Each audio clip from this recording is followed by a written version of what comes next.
Bonjour à tous et bienvenue dans cette vidéo. Dans cette vidéo, on va voir comment bien débuter sur Faro. Alors Faro, moi j'ai découvert cette plateforme il y a à peu près 2 ans qui permet la création de listes de prospection. Moi pour me présenter, je m'appelle Famous Eni, je suis le CEO d'une agence qui s'appelle Monsieur Lead. Notre métier c'est de prospecter en externe pour des entreprises pour les aider à aller prendre plus de rendez-vous. Donc forcément notre quotidien c'est aussi de créer des listes de prospection, des listes de personnes qu'on peut contacter pour nos clients, donc pour les aider à obtenir donc plus de clients. Et c'est dans ce cadre-là que j'ai découvert Faro. Avant ça, j'utilisais la plateforme Sales Navigator.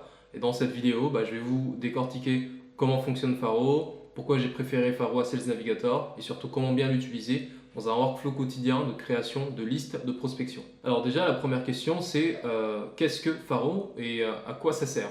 Faro répond à la première problématique que vous allez rencontrer quand vous souhaitez mettre en place des actions de prospection, c'est vous avez besoin d'avoir des personnes à contacter.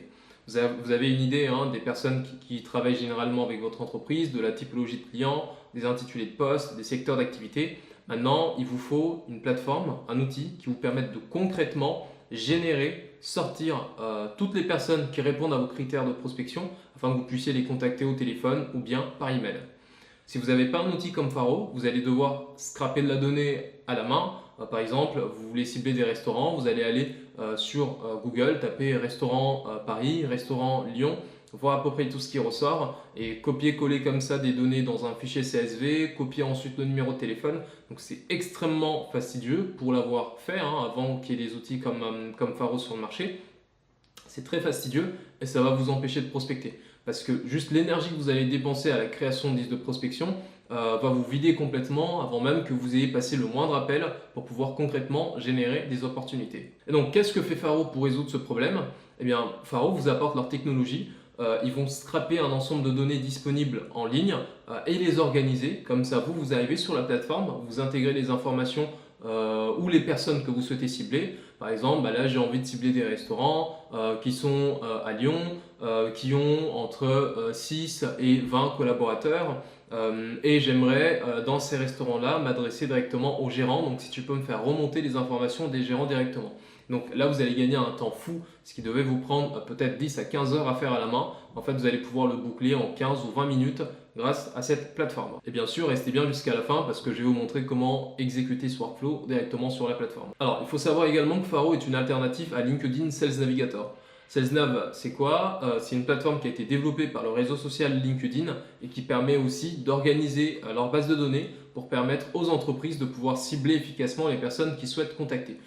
Sales Navigator, ça marche très bien, c'est très intéressant comme plateforme. Ils ont deux points faibles. Le premier, c'est le coût. L'abonnement mensuel sur SalesNav doit tourner aux alentours de 120 €, mais Faro ne coûte pas forcément moins cher que SalesNav. Et surtout, le deuxième point, c'est que pour utiliser Sales Navigator, vous devez à chaque fois, en fait, votre compte Sales Navigator est toujours associé à un compte LinkedIn.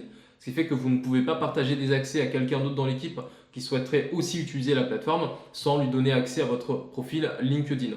Et c'est un peu pour moi, en tout cas au démarrage, c'était le gros point fort de Faro parce que moi je voulais pouvoir partager à un collègue, à une assistante des accès à une plateforme de création de listes de prospection pour que la personne puisse m'aider ou pour que la personne puisse aussi créer ses propres listes de prospection sans avoir enchaîné 2 licences, 3 licences et à chaque fois multiplier le prix de l'abonnement. Sachant que des outils de prospection coûtent assez cher, donc je vous ai dit, SalesNav tourne à peu près à 120 € par mois. Faro, il tourne, il me semble aussi à 119 plus 20% de TVA, vous allez tourner aux alentours de 142 € par mois. Donc si vous multipliez comme ça les licences, ça commence à faire un peu cher au niveau budget. Donc énorme avantage de Faro, c'est que vous pouvez partager vos accès à différentes personnes pour qu'ils puissent vous aider et travailler avec vous sur la création de listes de prospection. Il y a aussi un autre point, c'est que Faro vous permet d'obtenir ce qu'on appelle des intent data. Alors les intent data en prospection, c'est des informations contextuelles.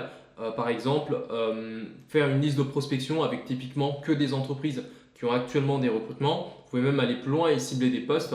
Je veux cibler des e-commerçants qui ont fait un recrutement d'une nouvelle CMO, d'une nouvelle direction marketing il y a à peu près 3 mois par exemple.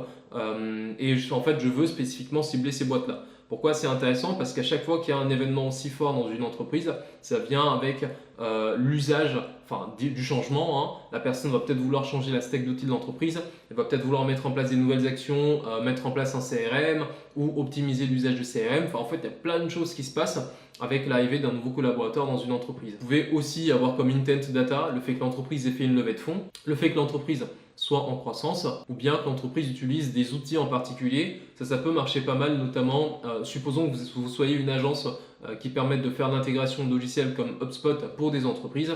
Eh bien, sur une plateforme comme Faro, vous pouvez cibler spécifiquement des entreprises qui utilisent HubSpot comme logiciel CRM, et comme ça rend votre prospection beaucoup plus pertinente. Il y a aussi un autre point, c'est que la base de données de Faro ne dépend pas uniquement de LinkedIn. Pour des raisons que je ne maîtrise pas, ils sont capables d'obtenir la donnée de LinkedIn. C'est-à-dire qu'en fait, les profils que vous avez sur LinkedIn, vous allez les retrouver sur Faro. C'est très avantageux parce que LinkedIn est aujourd'hui la meilleure base de données en prospection B2B au monde. Donc c'est une très très bonne source d'information. Mais ils ne vont pas se limiter à ça. Ils vont également scraper de la donnée légale. Ce qui est intéressant parce que, par exemple, tous les dirigeants, clairement toutes les sociétés ne sont pas forcément sur LinkedIn. Et donc c'est intéressant de pouvoir avoir un scrapping qui va par exemple taper sur la donnée légale disponible et vous permettre d'avoir comme ça plus d'entreprises à prospecter. Il faut également consulter les données financières, ce qui peut être pas mal si vous avez besoin de cibler des entreprises qui réalisent un certain niveau de chiffre d'affaires. Et ils travaillent également avec des plateformes de recrutement, ce qui vous permet, donc typiquement vous êtes une agence, enfin vous êtes un cabinet de recrutement, le fait d'avoir un outil qui suit les informations disponibles sur les plateformes principales de recrutement, ça vous permet par exemple de ne cibler que des entreprises qui ont manifesté des besoins en recrutement. Donc voilà pour cette présentation. Maintenant, il y a juste une petite nuance que j'aimerais apporter. Donc même si la source de données, la source d'information de Faro est beaucoup plus large que celle de LinkedIn, on remarque quand même, nous, en créant des dizaines de milliers de fichiers de prospection, que les données les plus qualitatives sont quand même les données présentes sur LinkedIn. Donc même s'il y a cet avantage d'avoir une base de données qui sort de LinkedIn, je pense que pour la majorité des entreprises, ça ne sera pas forcément plus utile que ça. Encore une fois, le gros point fort de Faro, dans mon usage en tout cas, c'est le fait d'avoir un compte et de pouvoir permettre à différentes personnes de se connecter dessus et donc de faire des économies par rapport au fait d'avoir un Sales Navigator qui soit à chaque fois relié à qu'un seul compte LinkedIn. Et maintenant, je vais vous partager mon écran pour vous montrer comment bien utiliser Faro pour la création de fichiers et de listes de prospection. Donc là, on est ici sur le site internet de Faro. Donc on va aller cliquer sur se connecter. Et donc on atterrit ici sur la plateforme. Avant de commencer à faire un ciblage pour trouver des personnes qui vous intéressent, vous allez d'abord faire un travail en amont qui consiste à identifier déjà les comptes que vous souhaitez adresser. Donc là, je vous partage un fichier ici. Donc ça, ce fichier, c'est un de nos fichiers. Parce que pour le coup, donc, je vous ai dit, on est une agence de prospection, mais on fait aussi de la prospection pour nous-mêmes pour aller chercher nos clients et nos rendez-vous. Et donc, quand vous allez être sur Faro, vous allez avoir besoin d'avoir notamment l'intitulé de poste, le secteur d'activité, la taille de l'entreprise exprimée en nombre de collaborateurs des personnes que vous souhaitez cibler. Là, vous voyez ici, nous, on a deux ciblages. Donc soit c'est des éditeurs de petite taille ou bien des éditeurs de taille moyenne. Et puis après, il y a ce qu'on appelle les critères d'exclusion. Ce qui se passe, c'est quand vous utilisez un outil de prospection, il y a parfois des données qui vont se rajouter à votre liste que vous ne souhaitez pas forcément. Donc il faut suivre bien ce que vous faites et regarder à chaque fois les personnes, les postes qui remontent qui ne sont pas intéressantes pour vous. Là par exemple, sur ce ciblage-là, il est marqué fondateur gérant, mais on passe des appels pour pouvoir parler de nos services de prospection. Il n'est pas intéressant pour nous, par exemple, d'avoir un CTO ou un CPO. Donc un CTO ou un CPO, c'est des profils techniques qui s'occupent du développement du logiciel. Quand bien même c'est des fondateurs ou des cofondateurs ou des gérants, ce n'est pas ceux-là qui vont nous intéresser dans un premier temps. On veut plutôt avoir des profils soit CEO ou des profils type directeurs commerciaux, en tout cas qui soient sur la partie développement commercial. Et puis également, sur le deuxième ciblage ici, on avait des head of sales, des sales managers. J'ai vu que parfois, ils pouvaient m'ajouter des talent acquisition managers ou même des account managers, voire même des responsables marketing produits, parce qu'il y avait un moment, il y a la partie donc head of marketing. Donc c'est important à chaque fois donc, que vous suivez bien les listes que vous exportez. Comme ça, vous pouvez identifier les intitulés de postes qui ne collent pas exactement et les mettre comme ça en critères d'exclusion. Pareil, sur la partie ciblage des entreprises, moi, en secteur d'activité, là, je cible des éditeurs de logiciels. Maintenant, ce n'est pas forcément tous les éditeurs qui sont intéressants pour moi. Si par exemple la boîte opère dans le domaine de la santé, du bien-être et du fitness, c'est pas intéressant parce que le secteur de la santé, on n'a jamais vraiment eu beaucoup de succès avec en prospection. Donc quand on les prospecte pour leur proposer nos services, ça ne matche pas énormément. Et puis si jamais ça touche au bien-être et au fitness, on arrive sur du B2C. Et en fait, un éditeur de logiciel en B2C ne nous intéresse pas parce qu'on fait de la prospection pour des éditeurs en B2B. Donc voilà, et puis aussi à la partie donc développement web, développement mobile. Donc tout ça, c'est des critères qu'on a développés au fur et à mesure parce que voilà, on a lancé la campagne, on passait des appels, et on se rend compte que bah, typiquement là, il nous a ajouté une boîte qui certes développe des logiciels, mais développe des logiciels pour vendre, mais enfin plutôt développe des logiciels pour d'autres entreprises type agence de dev, hein, tout simplement. Alors que nous, ce qui nous intéresse, c'est des entreprises qui développent des logiciels pour le vendre directement sur le marché. Donc voilà pour les critères. Maintenant, je vais vous montrer comment on les intègre sur la plateforme Faro. Donc on va venir ici, on va aller dans ciblage de prospects. Donc là, il faut mettre les intitulés de poste. Je fais un copier-coller. Ensuite, je vais le mettre là et je commence par gérant. Je vais dans suggestion de poste. Là, je mets ici gérant. Ensuite, je vais mettre CEO. Voilà. Et puis, je vais mettre fondateur. Là, vous voyez ici, à chaque fois, vous avez la possibilité d'ajouter soit des conditions ou bien d'exclure des mots-clés. La condition, ça pourrait être par exemple, je veux par exemple un fondateur et un gérant. Du coup, l'outil de prospection doit tout le temps vous fournir des profils qui sont en même temps et fondateurs et gérants de la structure, ou bien faire de l'exclusion de mots-clés. Ça, c'est vraiment pas mal. On va l'utiliser notamment ici pour exclure notamment des CTO. Donc là, je vais mettre là CTO. Parce que j'ai remarqué que parfois il me les fait monter parce qu'il y a des fondateurs, il y a des CTO, enfin il y a des CTO qui sont des fondateurs. J'avais également CPO.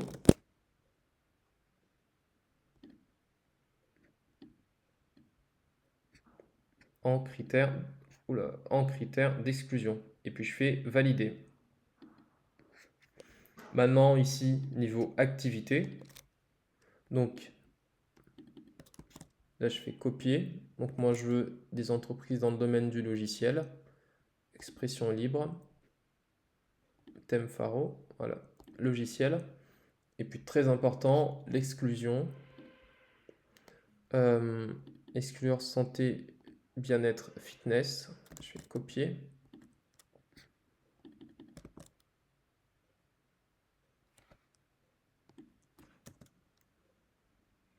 Thème Faro. Voilà, santé, bien-être, fitness. On va exclure tout ça. Et aussi, bon, je vais mettre conseil en informatique. Je ne vais pas forcément tous les faire, mais c'est dans tous les cas le même process à chaque fois. Donc là, je vais mettre conseil en informatique. Voilà. Et puis on met ici exclure. Puis je fais valider. Puis maintenant, la taille de l'entreprise, ça c'est une information très importante. Donc là, ici, quand c'est des petits éditeurs, donc on cible du 3.5 et du 6.9. Donc là, je vais mettre 3.5, 6.9 collaborateurs, puis je fais valider.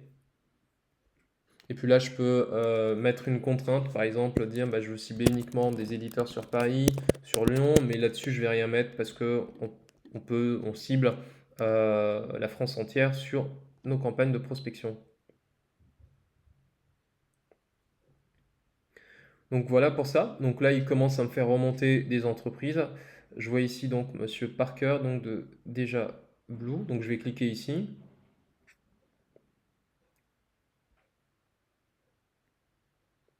La plateforme tout en un pour votre flotte électrique professionnelle, c'est vraiment top. C'est typiquement une boîte qui serait intéressante pour nous. Et donc là ici, j'ai aussi le LinkedIn du CEO co-founder. Ok. Donc là, c'est vraiment top. Et puis là, vous avez aussi des informations contextuelles. Vous voyez, par exemple, ils ont su retracer le fait qu'ils ont levé en juillet 2025. C'est affiché là sur leur site internet. Mais du coup, non, 7,2. Et ici, ils disent combien 8 millions.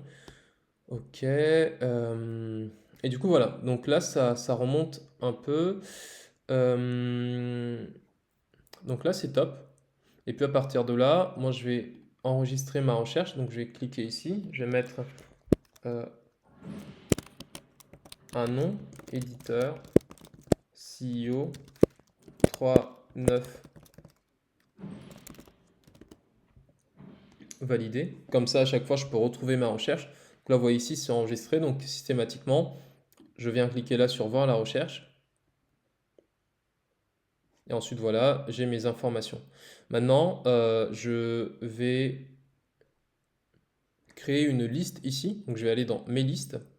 Et je vais venir ici faire créer une liste. Ça va me permettre après de préparer l'export. Donc là, je vais mettre aussi CEO éditeur. Vous mettez, vous organisez votre cartographie, votre description comme vous le souhaitez évidemment. Créer. Et à partir de là, je repars dans mes recherches. Je clique ici. Là, par exemple, j'ai 20 résultats par page. Je vais monter jusqu'à 50. Je clique là. Et puis, je vais faire sélection.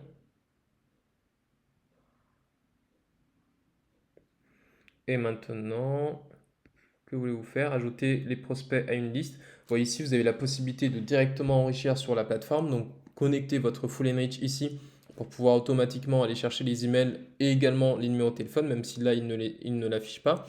Là, je vais faire ajouter les prospects à une liste. Ok, je vais faire ajouter et déplacer à une liste. Et là, voilà, bon, j'aurais pu créer ma liste directement ici.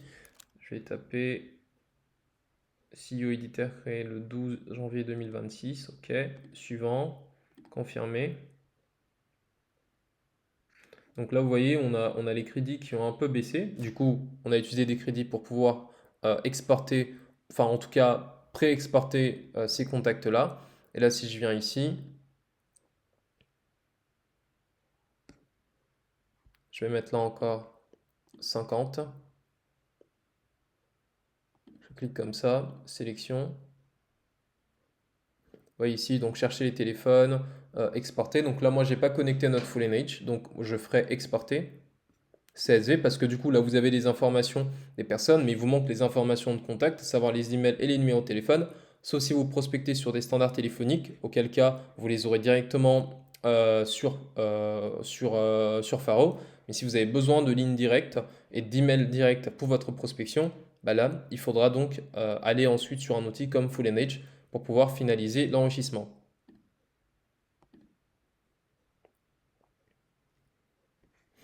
Et donc voilà, j'ai mon fichier CSV.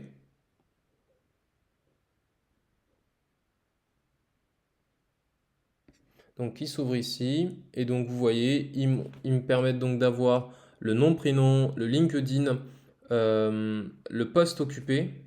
Là vous voyez, j'ai des numéros de téléphone. Là par exemple, surprenant, j'ai un 06.